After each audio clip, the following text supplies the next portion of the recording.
This podcast is a quest for well-being, a quest for a meaningful life through the exploration of fundamental truth. Enlightening ideas, insights on physical, mental, and spiritual health. The inspiration is love. The aspiration is to awaken new ways of thinking that can lead us to a new way of being well. Welcome to Body, Mind, and Soul Healing Conversations.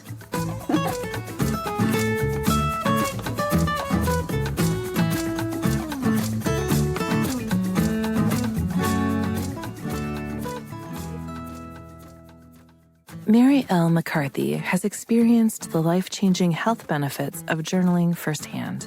When multiple sclerosis, MS, caused her to lose function and feeling in the right side of her body several years ago, she had to face the enormous challenge of teaching herself to write with her left hand. Mary began stream of consciousness journaling every day and learned far more than just how to be ambidextrous. She learned that journal writing is physical, psychological, emotional, and spiritual therapy, and the key to health and happiness. Mary is now journaling each day to restore her right side, as well as the rest of her body, to perfect health. The right side of her body is about 65% functional, and her right-handed writing is legible. Journaling helped her change her diet and her sleep habits, and she feels better than she ever has. She hadn't used prescription drugs in 11 years or over-the-counter drugs in 5 years. Mary knows and loves herself unconditionally, and her relationship with herself is positive, healthy, and compassionate. Mary will help support and guide you on your personal wellness journey and help you become strong, energetic, and full of life. Journaling empowers you to take ownership of your health every day, checking in on your body, mind, and spirit, and paying attention to what they tell you. Now is your chance to begin a habit that will last a lifetime. Valeria Teles interviews Mary L. McCarthy, the author of Take Control of Your Health in 24 Days, a journaling for the health of it. Mary L. McCarthy, founder and chief inner work tour guide. She teaches curious health-conscious people how to use journaling for the health of it, to heal the emotional, mental, physical, and spiritual issues in their tissues. She also shows them how to use this powerful tool to embody and express their true self. Mary is the multi-award-winning author of Journaling Power: How to Create the Happy, Healthy Life You Want to Live and Heal Yourself with Journaling Power. She's also created 20-plus Journaling for the Health of It Inner Journey workbooks that include Who Am I? And Declutter Your Life in 28 Days. Meet Mary at createrightnow.com. Here's the interview with Mary L. McCarthy.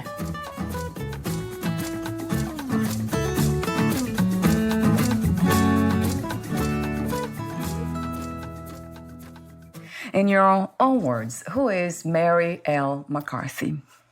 Mary L. McCarthy is a perennial, forever beach bum, enjoying her ocean view with the coming spring. Just a very happy person, contented to be a beach bum. I'm enjoying that Mother Nature, our world, and running a very successful business over the internet. That's who I am. I'm happy. I'm healthy. I'm at the fun part of my life. Mm-hmm. I love that. I absolutely love it. And I love the beach bum. That's my favorite. I am. Yeah. That's really great. My second official question is about terms like health, wellness, and well-being. Are they all the same to you? Yes, because health to me is a holistic term. Health means mind, body, soul, spirit, the whole shooting match, and whatever makes up our human being is what health and wellness is. So that question came to me. I don't know, because I see those words and I kind of love words, especially those. And sometimes I don't know the difference because we use so many of them.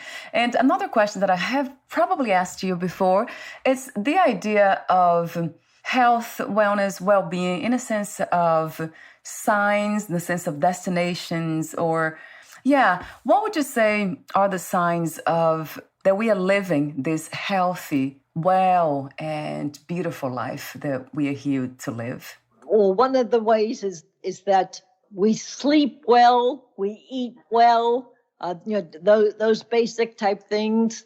But then another thing is that we don't get involved in things that we can't control. We don't get sucked into things. We don't get manipulated. The better way of saying it is that we own our talents, our power. We know who we are. We have our boundaries, our borders, and we're just really grounded in our own true self. I think that's the key thing. Oh my God, I love that. And we did have conversations about the true self and what that is. But for those who have not listened to those conversations yet, how do you describe the true self, Mary? It is reconnecting to the beautiful, intelligent, talented being that we were when we were born and we came into this world, this life. And we then got into conditioning and programming and all that.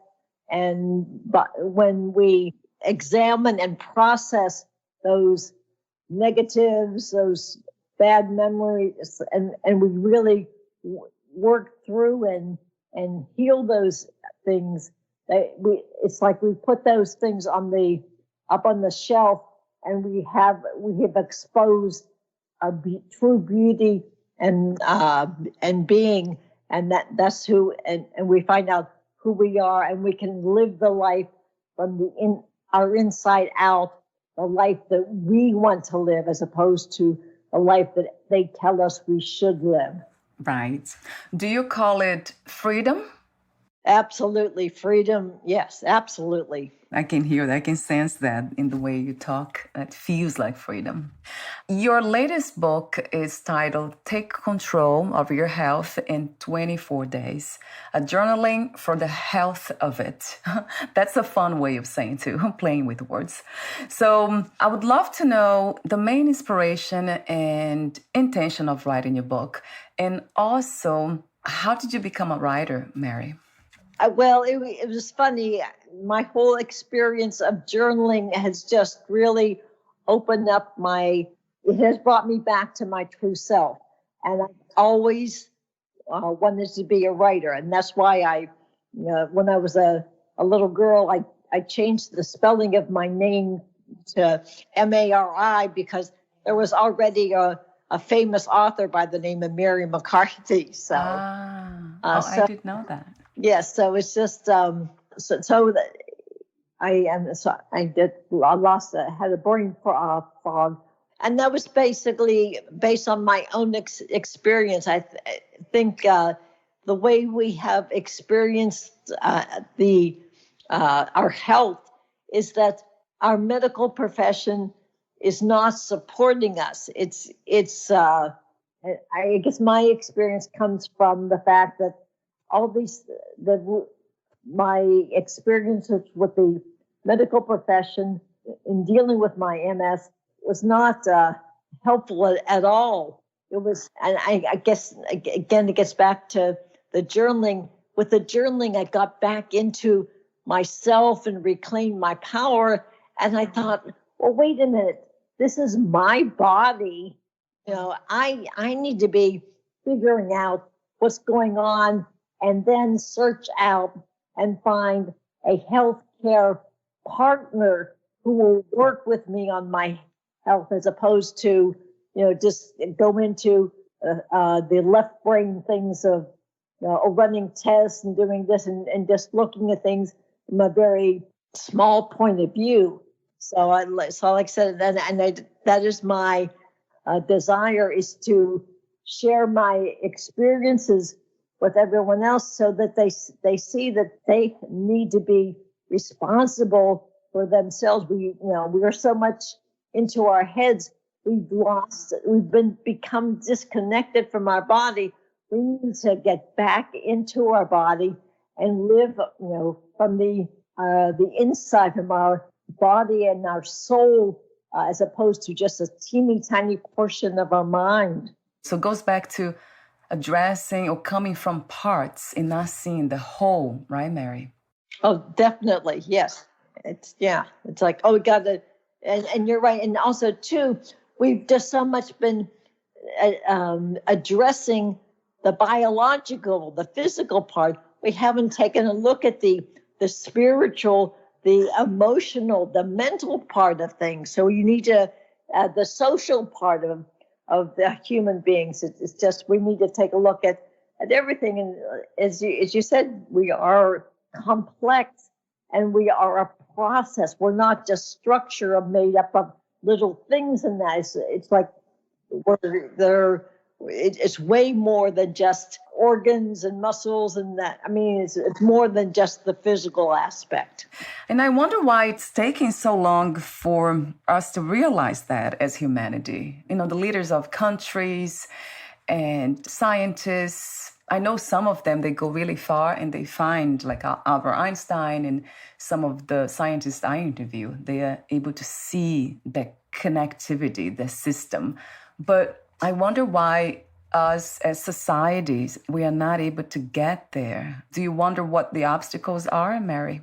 I think it's basically the systems that we have in place, the establishment, if you will, the programming, the conditioning. If you take a look at our childhood, all of us have emotional trauma from childhood. Even with the best parents, this whole thing of emotion has never been addressed. It's just like do your homework, do this, and we never have the opportunity to get into the emotions and that part of that. And I think too that, and there's this whole thing around stress and trauma and things like that, and that's what I call the issues in our tissues. That it's not going to show up on an MRI or a CAT scan or an XYZ or whatever, and that we see so many things that are coming up with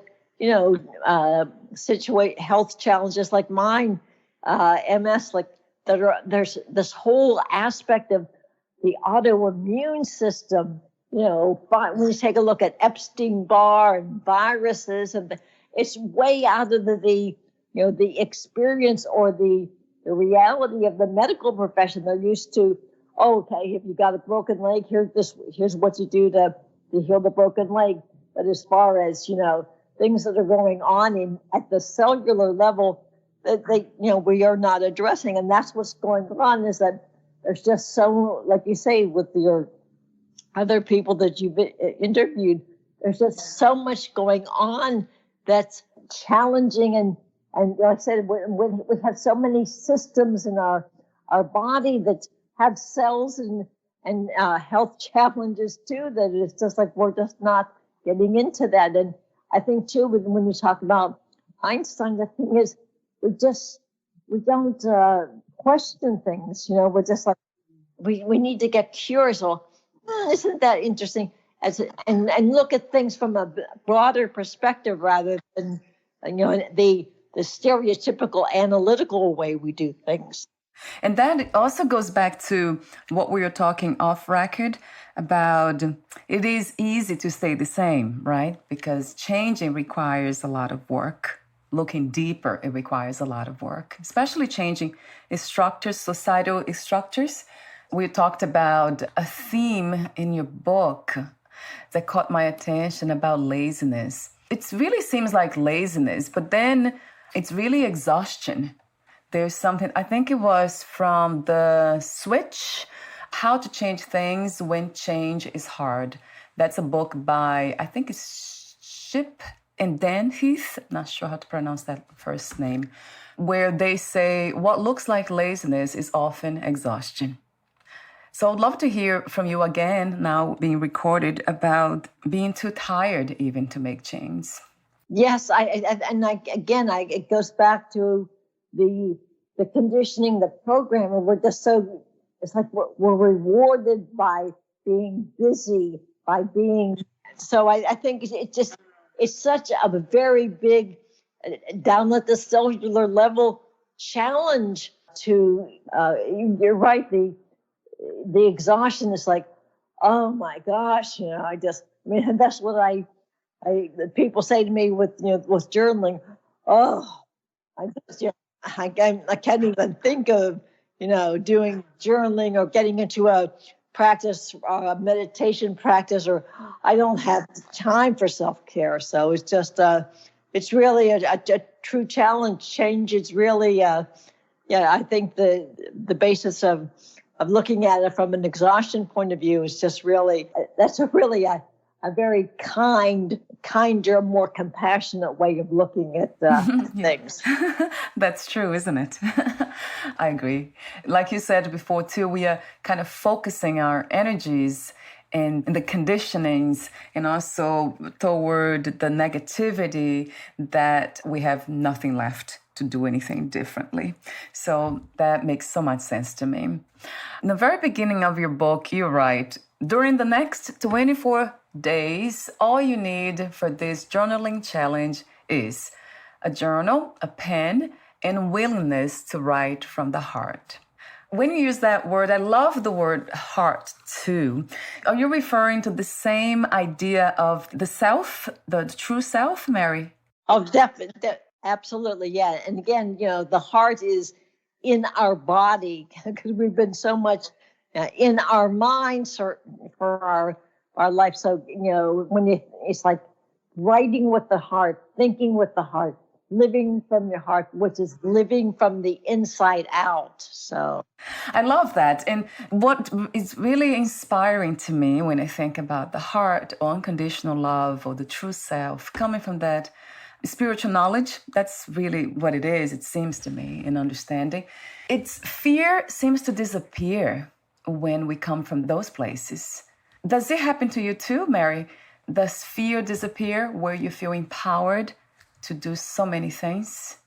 Oh, absolutely. I mean, and at this point, fear is not in my vocabulary. Good. Worry is not in my vocabulary. Stress is not in my vocabulary because I dealt with the help of journaling, gotten all those things, and finding out that so much of those things like fear and worry and stress, so many things used to overwhelm me. And it's just like, again, it goes back to conditioning because that's the way my parents lived, or that's the way other people lived, or that's the way you're supposed to be struggling and suffering and all that kind of stuff. And it's like all that stuff I found out through journaling is like, it's all BS. It's all, and it's like once I processed that and said, wait a minute, that doesn't make any sense.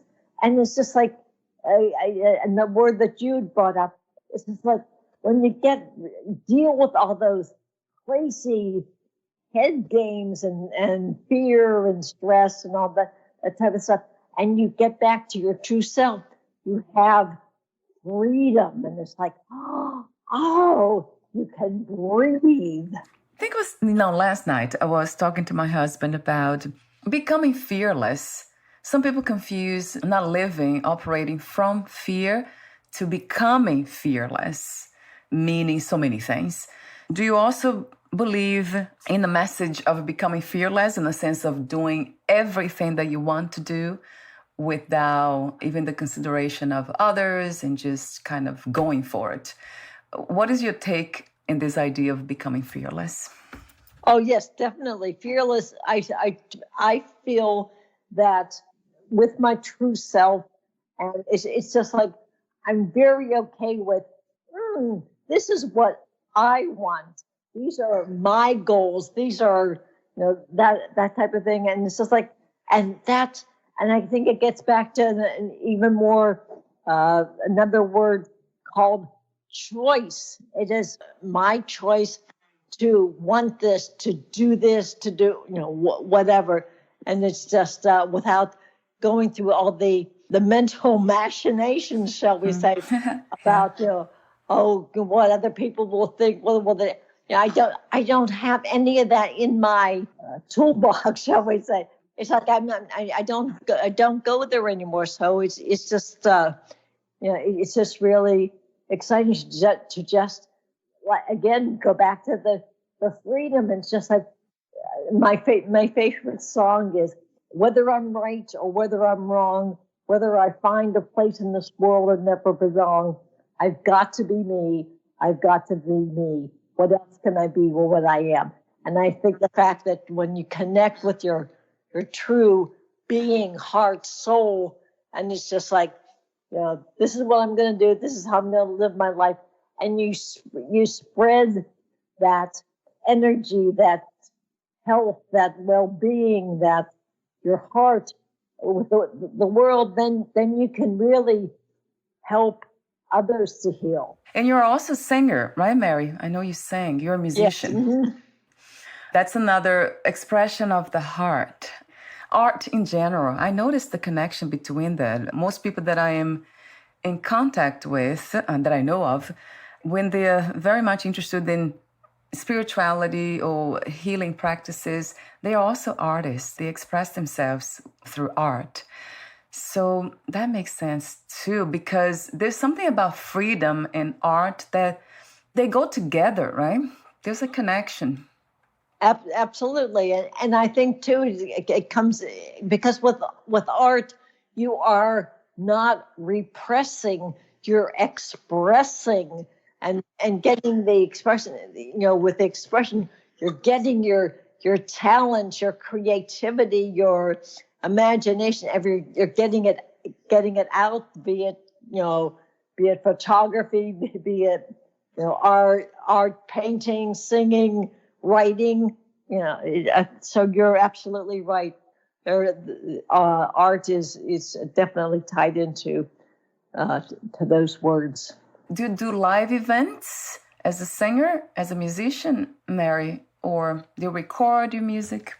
Right now, I'm basically focusing on a recording. In fact, what I'm doing now is I'm writing songs, which is I'm combining my passion for writing with my passion for music. So it's very exciting. So that's the next venture that I'm into is combining the writing with the singing and creating some songs. That sounds wonderful to me. And the song that you mentioned earlier, that's not of your composition. Is that of somebody else? Again, that's from Broadway. It's Sammy Davis Jr. did it many, many years ago. It was from a Broadway play. It's called I've Gotta Be Me. Not to be confused with egocentricity, right? It's right. Very different. Your book has so many beautiful themes. Let's see, I made comments about day 4, Listen Up, where you say, when was the last time you and your body had a good heart-to-heart conversation, chat? That caught my attention because we need more of that, the heart-to-heart chat on a daily basis, right, Mary? Oh, absolutely. And we've just been so well conditioned or adult supervised, I like to call it. Yeah. That this is what you do. Oh, you got a pain, you got to get a pill, you got to do all this type of thing, and it's like we're programmed to treat our body as our car. Oh, got to take it into the shop, got to take it to the doctor, got to take it to get tests, you got or whatever. It's just like no, it's just like, and I think again. Going back to the journaling, that is what I have found with the journaling. It gets you back into your body, and you can have very exciting conversations with your body, and then looking beyond just the pain and the left brain solution. It's just like, what are you, using my favorite 4-letter F word, what are you feeling? What's going on? And oftentimes when you investigate and you just take time and you just have like you say, a true heart-to-heart talk about how are you feeling, what's going on with you, all that kind of stuff, you get clues to, that's what it is, or that's what the pain is, or that's where this is coming from. And everything is not necessarily an organic, that the pain oftentimes is your body just saying, hey, I need some attention over here. So just like a little child, that's what they don't want you to, kids want you to, you don't have to give them stuff and entertain them and all that kind of stuff. Sometimes they just need someone to be there and to listen, and that's what your body needs. Just something. Just let me vent. Let me get it out. And yeah. So. Oh my God, I love that. Yeah, and I think that's what it is. It's all about being just listening, and that's again something like we're just so busy doing. It's just like, no, just sit down, and it's just like that's what's so beautiful about the opportunity of just being and just like listening and like I said, having a conversation and asking questions and being curious. Well, what's going on there? Or that's really a strange twitch. Where's that coming from? And yeah. I love the way you talk about the body as if it was a child, right? Oh, it is. It definitely is. Because, when we're children, we're definitely in our bodies. We're not in our, our brains and dealing with all the, memorization and passing the standardized tests and all that kind of stuff. We're just in here having fun, exploring, and it's like, and as adults, it's okay because we haven't lost that child. It's not like, so we physically have grown up, but emotionally, spiritually, our child is still with us. So in a way, Mary, it's not really doing things coming from the mind, coming from the conditionings and the intellect and worldly knowledge about what to eat, for example. I know you have, I think, day 6, mindful eating. So it's not really about what is healthy that I can eat, but kind of listening to the body and seeing and asking the questions and looking for the answer, what it wants to eat, right? Exactly. And what do you feel like you need, and it's like, and just talking that, I'm really not hungry. I really don't feel like having something, or no, what I really feel like is just some more water, or just again, that whole thing about we've just been told that, we should have this, we should have that, and it's just like, but it's just like, when you're in dialogue, when you're in communication with your body, when you're living in your body and your dialogue, it's like, it's just like, it makes sense to me to eat when I'm hungry and not eat when I'm not hungry, Yeah. Or say, I really feel like having a pizza, or I really feel like I need some more vitamin C or whatever. So it's just like, because again, we have the answers. It's just that we just gotta take some time and listen and do some digging. And again, we focusing on, now we think we should have, it's 12 o'clock, or we should have some lunch or whatever. Well, if we're not hungry, why should we eat? So it's not about following rules, external rules or diets of having 3 meals a day or eating this because it's healthy. I remember doing that myself, just having everything that was healthy, superfoods and all that. and then having one allergic reaction after another by eating those so-called healthy foods. So that's how powerful it is to listen to your own body. I love that message, Mary. Thank you. Oh, it is. And I think that's another thing that we have to understand is that, we're all human beings with the same basic biological structure and that, but there's so much going on below the scenes at the cellular level, at the autoimmune system. And you're right. And it's like, so, and that I've gone through a whole series of things, and what works for my body is paleo. But for someone else's body, keto might work, or for someone else's body, I mean, who knows? But like I said, but you have to do the work of listening to your body, investigating, and just saying, and just really accepting, oh my gosh, I've been craving such and such, but oh my gosh, it's really disturbing my body, and it's really, whatever. So it just, again, it's like doing a real investigation. It's like being on a treasure hunt. I like that. It just, it's like a mystery. We all have mysteries inside of us, and different makeups and metabolism and all that kind of stuff. And we have to connect with who we are and just say, okay, this is what works for me. We're almost at the end, and your book has so many other beautiful themes that I have made notes here, but the conversation's so good and it's flowing that I'm not even looking at my notes so much. But I love the day 7 that's about gratitude, which is it's a huge component too.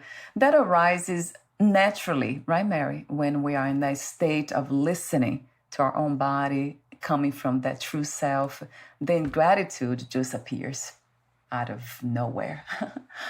Oh, absolutely. And it's like we realize what we just been doing such a great job of self-sabotage when we just really just be who we are and just listen and just like I said, fun and happiness and gratitude. Just really, it's just like a natural thing. It's just like, I mean, I wake up in the morning and this is like, oh my gosh, what a gorgeous sunrise. Oh my, the birds are singing, all this type of thing. So it's like, you're right. And it's like, oh my goodness, how just they have told us our little things are just like, they're fantastic. You're grateful for, oh, my plant has a new bud, or it's like, yeah. So and it begets more gratitude, and more happiness and more fun, and it's just like, and then you're able to share that with the other people, and it really, really influences and affects other people. Another theme that I love in your book is day 11, play date. That's all about the importance of play. I love that. And that's something that you do, Mary, really well, from what I see. Oh, yes.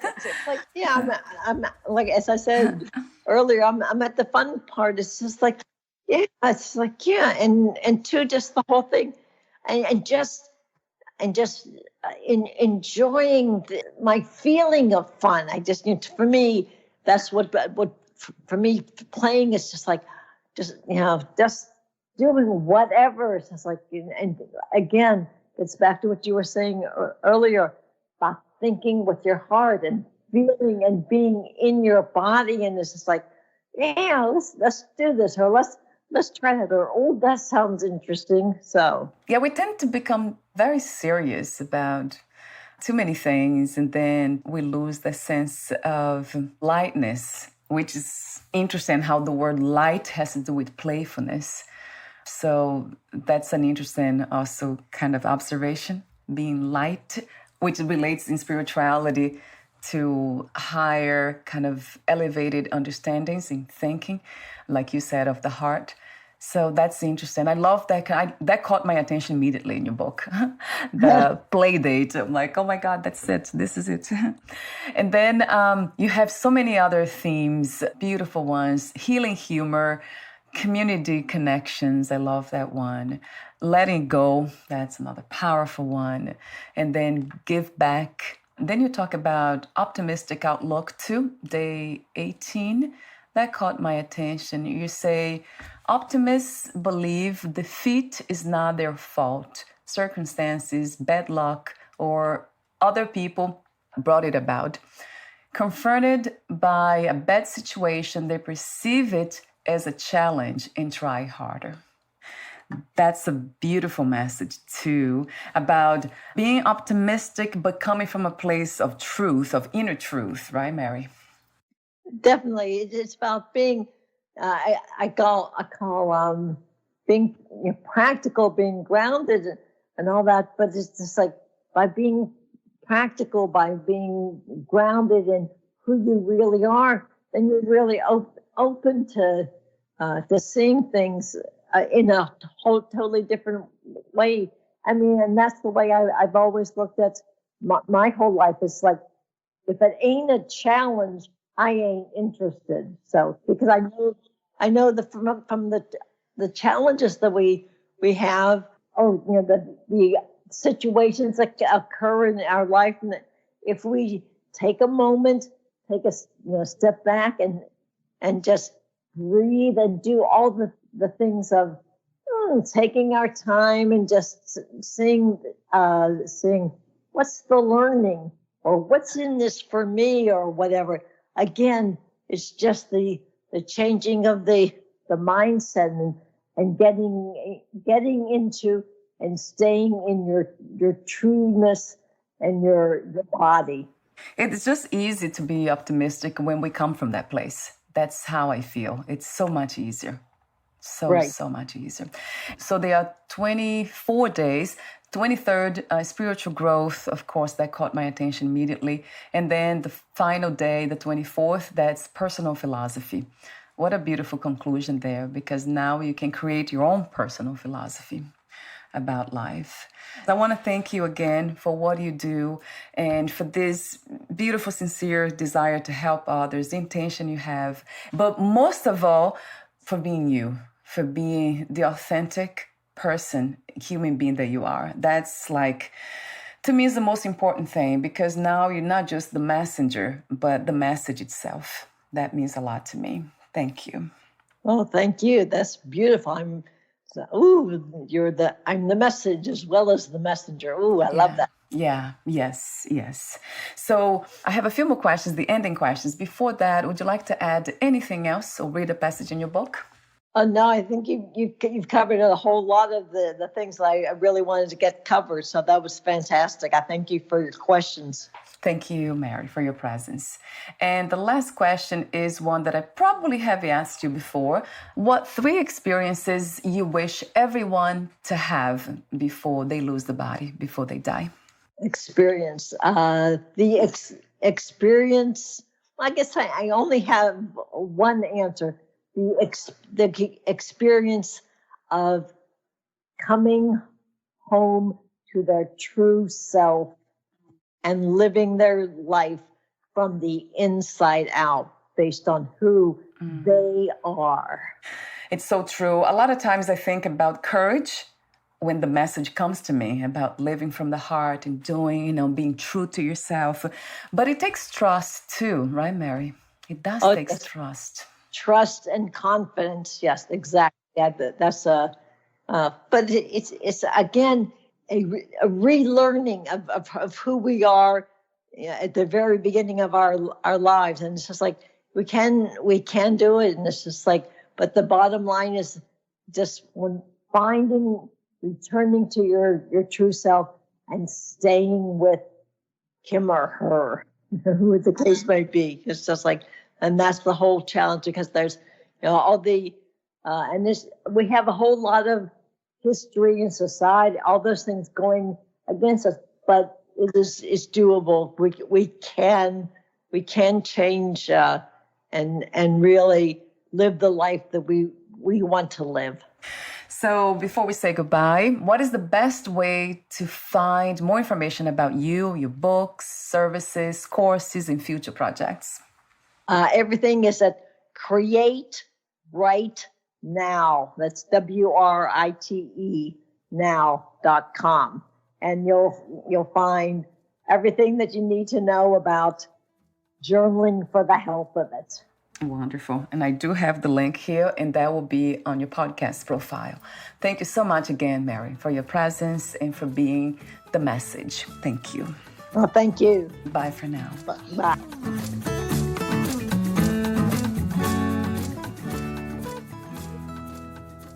Thank you for listening. To learn more about Mary L. McCarthy and her work, please visit createrightnow.com.